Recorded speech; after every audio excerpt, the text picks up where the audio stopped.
Welcome back, friends and frenemies and fellow truth seekers. Tonight I want to talk to you about the alien sting operation.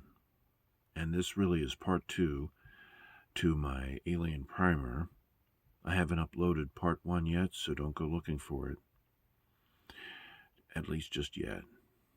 There is something that I had to clarify because it was troubling me, and there are many things that I have had to remember over the years to keep the entire situation in a tight framework so that I can talk about it years later down the road, like right now.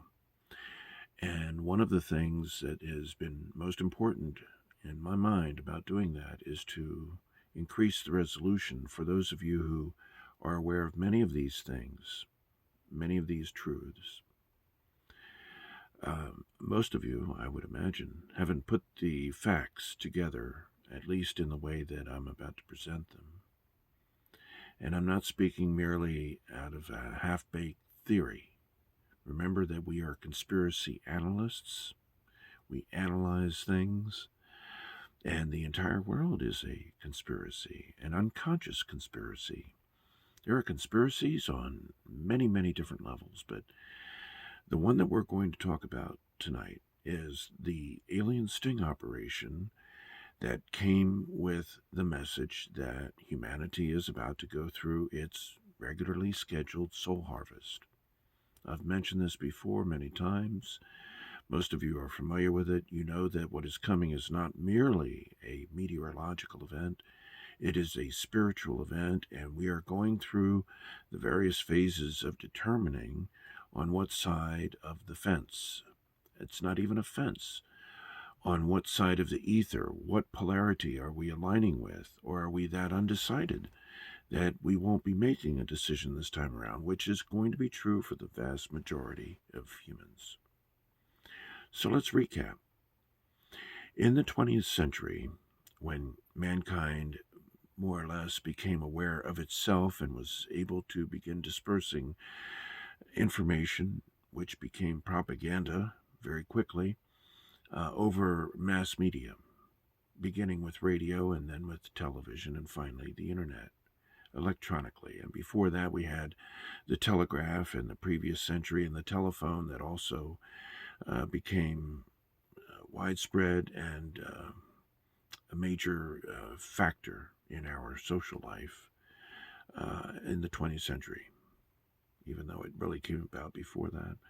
But that's immaterial, at least for the moment. The important thing is that we had already become aware, and the people that have exerted control over the institutions of our lives, and we're talking most importantly about government, but especially now the media, which is the propaganda arm, finance, particularly finance, because that is where most of the evil is played out.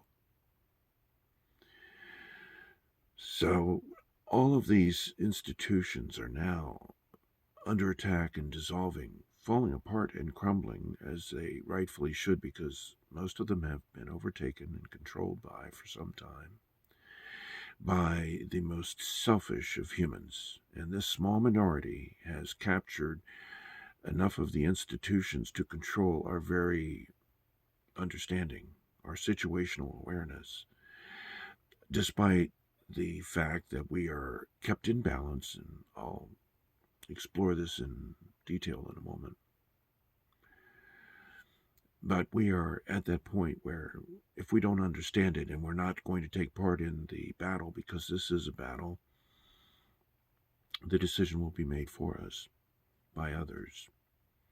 So even though it's only 1% of the population, or allegedly 1%, the truth is they exert 99% control of our lives.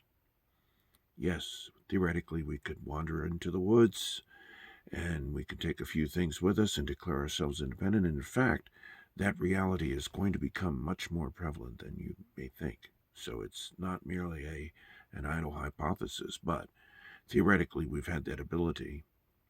Now, those forces that are in control and have been in control are not only attempting to manipulate us as they always have, ever since they gained control and hijacked our political system, our financial system, etc. And they have done that.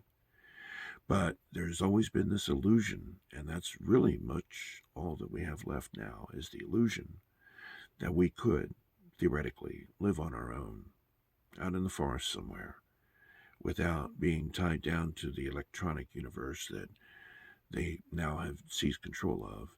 But let me remind you of how we got here. The most significant introduction of technology was not from the 9 craft that the selfish ones, who played their role in this big sting operation. They did very well. And the human authorities know to their own chagrin, if they're listening to this, that they're sitting on a heap of hardware that they can't use, and it was never intended for them to use. They were completely as bamboozled by their treaty partners, the extraterrestrials that we'll discuss momentarily, that they can't use that. They can't use that hardware.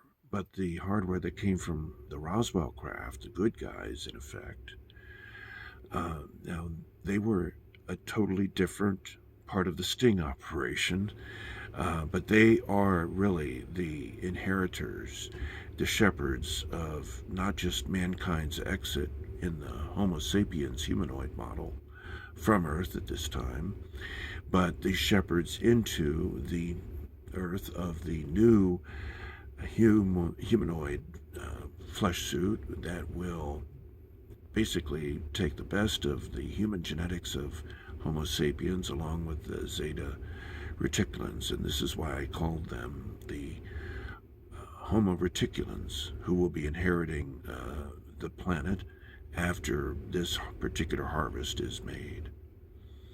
And who knows, some of you listening may be among those who are that lucky and privileged to become one of the 10,000 or so repopulants of Earth with this new race. They're being kept in a state of stasis on a planetary body that's within the asteroid belt,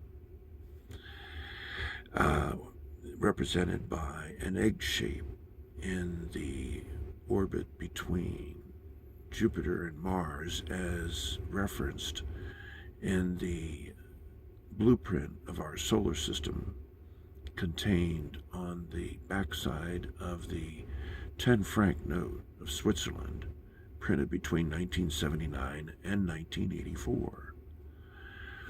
And of course, the Switzerland name is important because that is where the central bankers are headquartered, thanks to the Rothschild family in Switzerland. That's not that material, but that is important for some people to understand.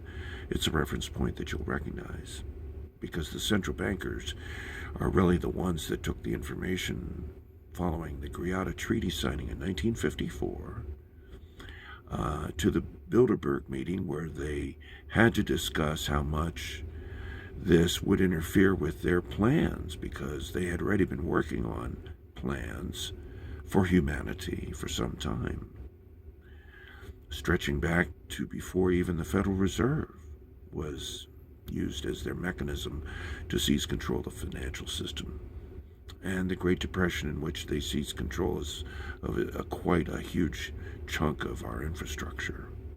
Again, another detailed story for another time, but that does play a huge role in the events that followed. So here we have a group of aliens that broke the quarantine, as it were. They were actually the first actors in the sting operation that had been given permission to play their role in Act 1 by breaking into our third density reality, as recorded in the data stream of the Los Angeles Times in February of 1942. It was shortly after Pearl Harbor in early 1942 when this happened. The base is allegedly under the Catalan Island area off of California. The Navy, that is why the Navy is in control and has been in control of the Area 51 S4 facility in Nevada. And in fact, with almost everything related to the alien reality.